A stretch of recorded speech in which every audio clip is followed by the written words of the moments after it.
27 octobre 1942. Le soleil n'était pas encore né lorsque, à 680 km au nord-est de Guadalcanal, le commandant Edward P. Parker a projeté le rail USS Northampton.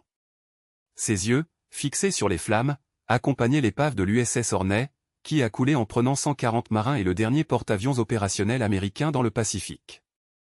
Les incendies des réservoirs de carburant cassés ont transformé l'eau en miroir de feu, un reflet sinistre de l'effondrement de la puissance navale américaine. Dans son journal personnel, note qui pourrait lui coûter la cour martiale pour la défaite implicite, 4 porte-avions en 10 mois. Si nous continuons comme ça, rien ne restera jusqu'à Noël. Ces mots, écrits entre la fumée et l'obscurité, ont scellé la 4e catastrophe en 1942, le Lexington, coulé dans la mer de Corail le 8 mai, Yorktown, perdu à Midway le 7 juin, Gap, torpé près de Guadalcanal le 15 septembre, et maintenant le Hornet, victime de Santa Cruz. La marine impériale japonaise, un simple imitateur lié à la créativité par les analystes américaines, a décimé la moitié du porte-avions du Pacifique en quelques mois. Alors que les chantiers navals de Yokosuka-Kure ont lancé de nouveaux navires dans la mer, les États-Unis ont vu son escadron être réduit à un rythme alarmant. Mais à 5950 km de là, à Newport News, en Virginie, un soldat nommé Margaret Thompson a commencé un quart de nuit qui, sans elle ou Parker, marquerait le début d'un miracle industriel sans précédent. Ce moment de désespoir absolu serait le préambule d'un tour historique, une démonstration de balustrade de ce que la capacité de productivité américaine pourrait réaliser. La guerre ne serait pas décidée uniquement par des tactiques ou de la bravoure au combat, mais par la force brute de milliers de torches et de soudage, de tapis roulants et d'une nation qui transformerait enfin son économie en une machine de guerre implacable. La promesse était claire, chaque navire perdu serait remplacé non pas par un Médis. Des officiers japonais ont décrit plus tard le sentiment de combattre quelque chose de surnaturel, plus ils coulaient, plus ils apparaissent. En seulement 3 ans, les chantiers navals américains lanceraient 14 transporteurs de classe Essex, plus que le Japon construit tout au long de la guerre. Le tour ne proviendrait pas de génie tactique ou d'innovation technologique, mais quelque chose de beaucoup plus profond, la mobilisation totale d'une démocratie industrielle. Les femmes au foyer deviendraient des soldats, des jeunes de la campagne deviendraient des navires, et tout le pays deviendrait le pire cauchemar de l'amiral Isoroku Yamamoto, un arsenal sans limite, une inondation en acier et une détermination qui avalerait tout avantage initial de l'ennemi. La catastrophe qui a secoué une nation a commencé le 8 mai 1942 dans la mer de Corail. L'USS Lexington, l'un des 2 gigantesques porte-avions d'avant-guerre convertis des fûts de bataille, a été frappé par 2 torpilles et 3 pompes d'avions japonais. Malgré les efforts de dommages héroïques, qui économisent même le navire, les chars de carburant des vapeurs de réservoirs de carburant ont provoqué des explosions secondaires catastrophiques. Lady Lex a coulé, prenant 216 équipages et marquant la première perte d'un porte-avions américain dans la guerre. Le capitaine Frederick Sherman, son commandant, déclarerait plus tard avant le Congrès, « Nous avons commencé la guerre avec cet avion du Pacifique. Les Japonais en avaient 10. Nous connaissions tous leurs comptes. Nous ne pouvions pas nous permettre de changer les navires d'égalité, et encore moins les perdre plus rapidement que l'ennemi. » Le deuxième coup est arrivé un mois plus tard. Le 7 juin 1942, l'USS Yorktown héroïquement à seulement 48 heures à Pearl Harbor après les dégâts de la mer de Coral, les torpilles du sous-marin japonais I-168, peu de temps après son rôle décisif dans la victoire de Midway. Bien que Midway ait été un triomphe stratégique, avec 4 porte-avions japonais coulés, les États-Unis perdent. Mais un de plus de vos précieux navires. La 3e catastrophe est arrivée le 15 septembre. La Gap USS, opérant près de Guadalcanal, a été frappée par 3 torpilles sous-marines IE-19. Le navire a brûlé pendant des heures avant qu'il ne soit coulé par American Flamwood Lansdowne. Sur les 7 porte-avions initiaux du Pacifique, 3 étaient déjà sous la mer. Puis est venu le coup final. Entre les 26 et 27 octobre 1942, lors de la bataille de Santa Cruz, l'USS Hornet, vétéran de l'attaque de Dalton et Midway, était la cible de vagues coordonnées de bombardiers de plongée et de torpilles japonaises. Malgré les efforts désespérés pour le sauver, y compris une tentative de le remorquer en toute sécurité, les forces de surface ennemies qui approchaient ont forcé son abandon. Les paterpedés Makigumo et Akigumo ont donné le dernier coup aux premières heures du 27 octobre. À Washington, l'amiral Ernest King, chef des opérations navales, a fait face au Congrès avec des nombres brutaux, « Messieurs, nous n'avons qu'un seul porte-avions opérationnel du Pacifique, l'Entreprise. Ils en ont 10. Selon les comptes, nous avons déjà perdu la guerre. » Mais King ne connaissait pas Margaret Thompson. Je ne connaissais pas les 1,7 million de travailleurs qui, jusqu'en 1944, inonderaient les chantiers navals américains. Je n'ai pas imaginé que Henry Kaiser réduirait le temps de construction d'un navire Liberty de 230 jours pendant des 4 jours, 15 heures et 29 minutes.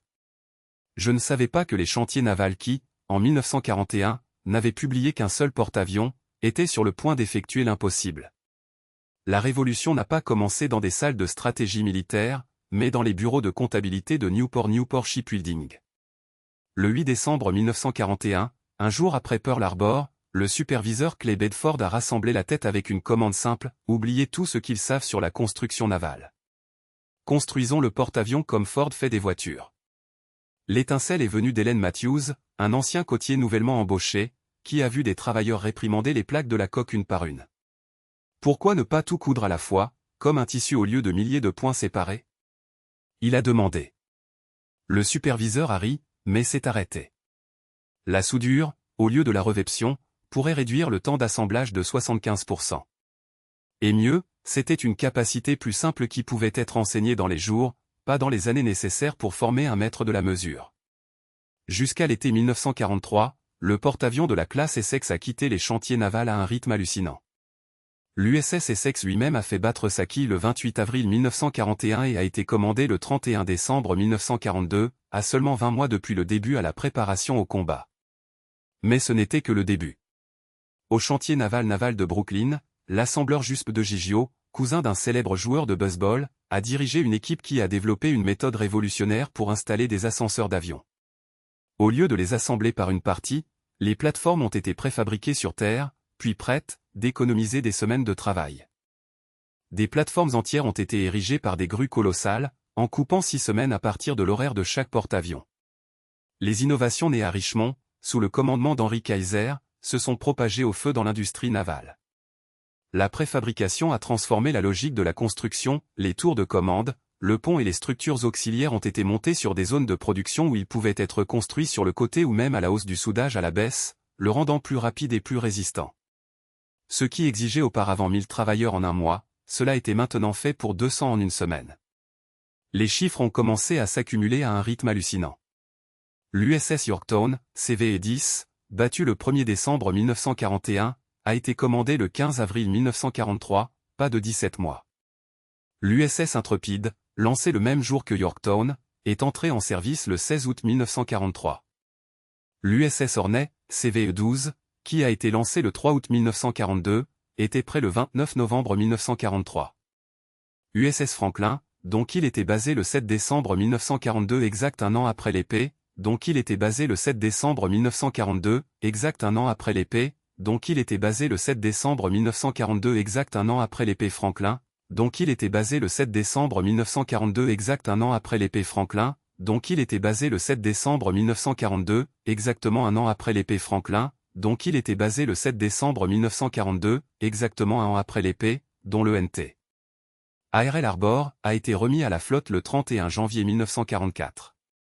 Chaque libération était plus rapide que la précédente. Philip Kellogg, soudeur de Bethlehem Steel au shipyard Fall River, enregistré dans son journal de l'accélération vertigineuse, janvier 1943, un porte-avions tous les 60 jours. Juin 1943, un tous les 45 jours. Décembre 1943, un tous les 30 jours. Sa dernière annotation, griffonnée avec un mélange d'épuisement et de fierté, a déclaré « Les Japonais doivent penser que nous utilisons la magie. Magic, ils ne savent pas, c'est nous. » Et cette magie avait un nom, un visage et des mains insensibles. Jusqu'en avril 1943, 40% des travailleurs des chantiers navals de Kaiser étaient des femmes, beaucoup d'entre elles n'avaient jamais détenu un outil plus lourd qu'une aiguille de couture. À Norfolk, Emma Rodriguez, mexicaine-américaine et mère de 3 enfants, est devenue le taux de rebis le plus rapide du chantier naval. Ses doigts, autrefois utilisés pour les lignes et les tissus, ont maintenant volé 30 rivets par minute, chacun à l'endroit exact, sans faute. Les travailleurs afro-américains, auparavant interdits avec des postes qualifiés, ont inondé les chantiers navals après le décret exécutif 8802, qui a interdit la discrimination dans l'industrie de la défense. James Washington, un Q de l'Alabama, est devenu maître plombier au chantier naval de Philadelphie. Ses mains, précédemment enchaînées par ségrégation, ont maintenant installé les conduites de carburant de 5 porte-avions, chacun terminé plus rapidement que le précédent. Il ne faisait pas que construire des navires. Il courait contre la mort. Chaque jour sans porte-avions du Pacifique signifiait plus de marins navaux et de marines américains mourant sur des plages lointaines. Dans les murs des chantiers navals, des photos de la flotte ont servi de rappel cruel, les combats d'entreprise USS seuls. Elle a besoin de sœurs. Construisez-les maintenant. La révolution n'était pas seulement de l'effort humain, c'était une ingénierie implacable. Au chantier naval de New York, les ingénieurs ont développé la construction modulaire, au lieu de soulever un porte-avions par morceaux de la quille, des sections entières, toujours avec le câblage, la plomberie et la ventilation montées séparément, puis se sont jointes comme un puzzle géant. La normalisation a été prise à l'extrême, pompes identiques, panneaux électriques identiques, connexions identiques. Un article fait de Détroit pourrait être installé sans ajustement sur Newport News, Brooklyn ou Philadelphie. Le résultat ? Porte-avions prêt à l'emploi dans seulement 14 mois, un record qui a contesté la physique de la construction navale. Et puis est venu l'ESM d'Essex. La classe Essex n'était pas seulement un remplacement, c'était une évolution dévastatrice. Plus grand, plus rapide et plus mortel que tout avant qu'il ne se déplace de 27 100 tonnes, transporter 90 à 100 avions et coupe les mers à 33 nœuds, plus rapidement que la plupart des libres. Les Japonais ont immédiatement réalisé le danger. Le commandant Masata Kyokumiya, un officier combiné de l'état de la flotte, a noté dans son journal après avoir reçu des rapports de renseignement, les Américains construisent un porte-avions plus rapide que nous ne pouvons former des pilotes. Chaque nouveau navire est supérieur à tout ce que nous avons. Nous ne combattons plus la même marine que nous avons attaquée à Pearl Harbor. Jusqu'en mars 1944, les chantiers navals américains avaient fait l'impossible, ils ont lancé le porte-avions de la classe Essex à un rythme qui dépassait la production combinée de toutes les autres nations sur la planète. Et tandis que les grands quais étaient dédiés aux Giants Essex, Henry Kaiser a exploité leur propre miracle, le porte-avions d'escorte, les Egyptes des mers, qui fournirait une couverture aérienne aux flottes d'invasion et à la chasse sous-marin. Votre chantier naval à Vancouver livrerait 50 navires en utilisant des techniques perfectionnées dans les cargos de Liberty. L'USS Casablanca, le chef de la plus grande classe de porte-avions jamais construite, a laissé le presse-papier à la mise en service en moins de 8 mois. En comparaison, le transporteur d'escorte japonais Shinyo, converti à partir d'un navire de passagers, a pris 2 ans pour se préparer. Par TR. Est de chaque rivet, chaque soudure, chaque plaque d'acier, il y avait une symphonie industrielle qui traversait le continent. L'acier des agents est venu de Pittsburgh, où les steelmakers ont travaillé 24 heures sur 24, 7 jours par semaine, avalant du charbon et crachant des poutres. L'aluminium de l'avion est sorti des plantes d'Alcoa au Tennessee, consommant plus d'électricité que les villes entières. À Akron, Ohio, Goodyear a fait des câbles de rétention du support d'avion, chacun capable d'arrêter 5400 kg à 160 km/h. Le directeur de l'usine William Davis a renforcé la production de 10 câbles par mois en 1942 à 2 cents par mois en 1944. Mais les navires sans équipage étaient inutiles. La solution est venue de la galerie du capitaine Daniel, qui a transformé les Grands Lacs en camp d'entraînement. USS Wolverine et USS Sable All-Whale Vapor convertis en formation axée sur les avions à partir de la jetée de Chicago Navy. Jusqu'en 1944, ces 2 navires ont qualifié 500 pilotes par mois. À Tokyo, le personnel de la marine impériale a assisté au rapport de renseignement avec une horreur croissante. Le capitaine Toshi Kazu, un agent combiné des opérations de flotte, a été témoin plus tard, nous savions que les Américains construisent des navires pour remplacer leurs pertes. Nous avons estimé qu'ils avaient peut-être 6 ou 7 avions jusqu'en 1945. Le nombre réel était hors de compréhension. L'amiral Jizaburo Ozawa, commandant des forces des avions japonais à la bataille de la mer des Philippines, juin 1944, a dû faire face à 9 porte-avions de flotte et 8 légers avec ses 6 navires. Ce n'était pas une bataille, a écrit plus tard. C'était une exécution. L'histoire de l'aviation navale n'a jamais été témoin de quelque chose de similaire. Le commandant Tamishihara, l'un des capitaines les plus décorés du Japon plus frais, s'est inscrit avec amertume, nous coulons 4 de leurs porte-avions en 1942. Ils ont remplacé chacun d'eux non pas mais 3 fois. Les chiffres ne mentent pas. La comptabilité finale du porte-avions de la classe Essex qui est entré au combat pendant la Seconde Guerre mondiale est un monument à la détermination américaine. USS Essex, CVE-9, lancé par la mer le 31 décembre 1942. USS Yorktown, CVE-10, 15 avril 1943. USS Intrepide, CVE-11, 16 août 1943. USS Hornet, CVE-12, 29 novembre 1943. USS Franklin, CVE-13, 31 janvier 1944. USS Ticonderoga, CVE-14, 8 mai 1944. USS Randolph, CVE-15, 9 octobre 1944. USS Lexington, CVE-16, 17 février 1943. USS Bunker Hill, CVE-17, 24 mai 1943. USS Wasp, CVE-18, 24 novembre 1943. USS Hancock, CVE-19, 15 avril 1944. USS Bennington, CVE-20, 6 août 1944. USS Bonhomme Richard, CVE-31, 26 novembre 1944. USS Shangri-La, CVE-38, 15 septembre 1944.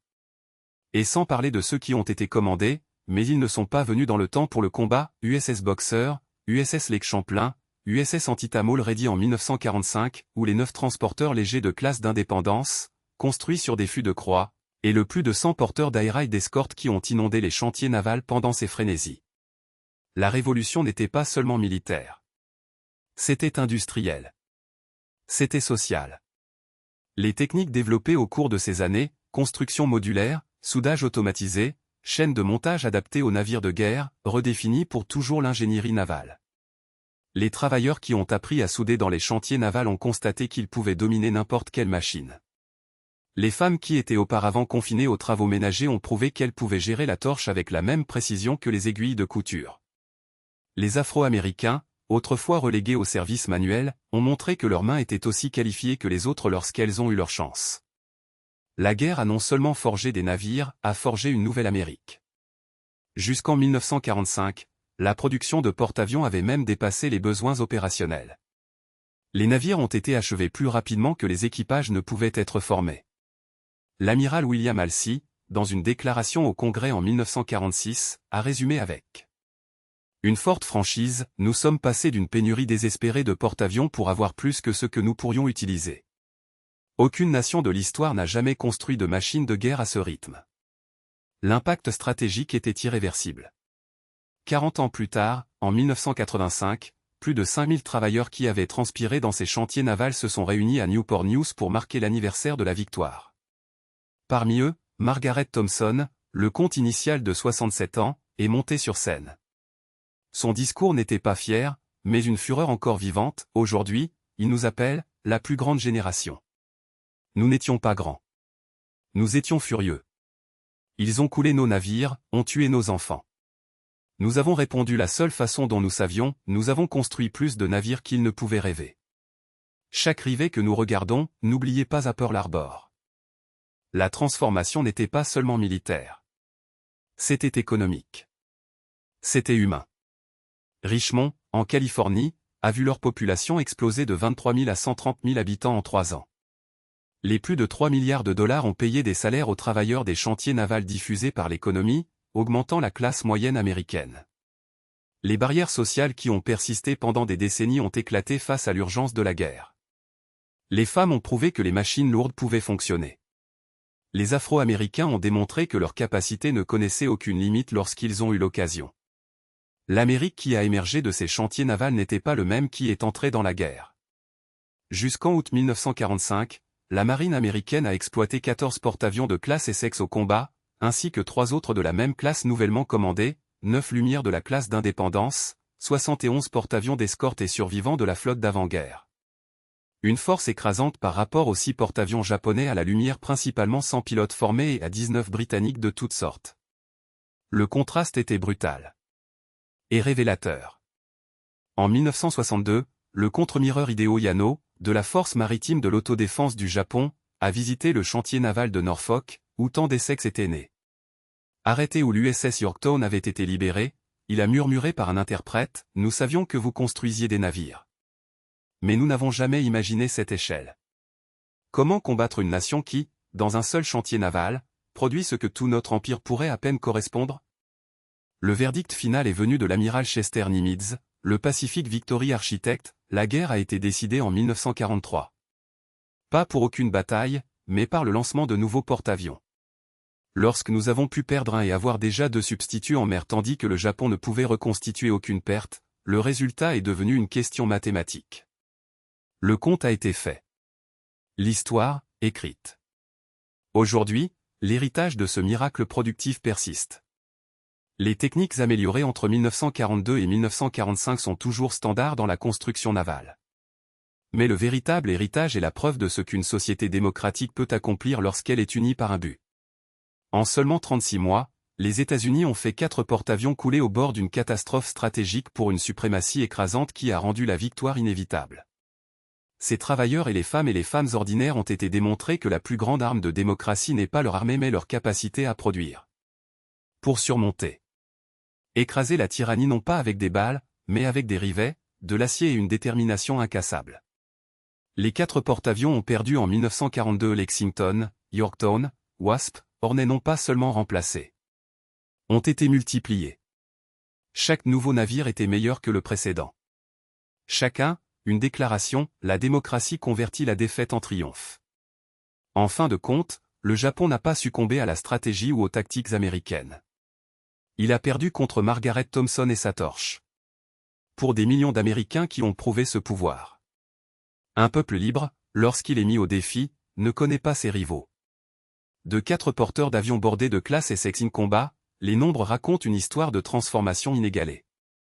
Une réponse industrielle à une crise militaire qui reste le plus grand exemple d'êtres humains libres peut se produire lorsque leur liberté est en jeu. Ils n'ont pas construit uniquement de navires. Construit la victoire. Liberté. L'avenir. Son héritage est enregistré au Newport News Memorial, où les mots font écho comme un défi éternel. Ici, les travailleurs américains ont répondu à la tyrannie avec l'acier, le fascisme avec la liberté et la défaite avec le plus grand miracle de production que l'humanité ait jamais vu.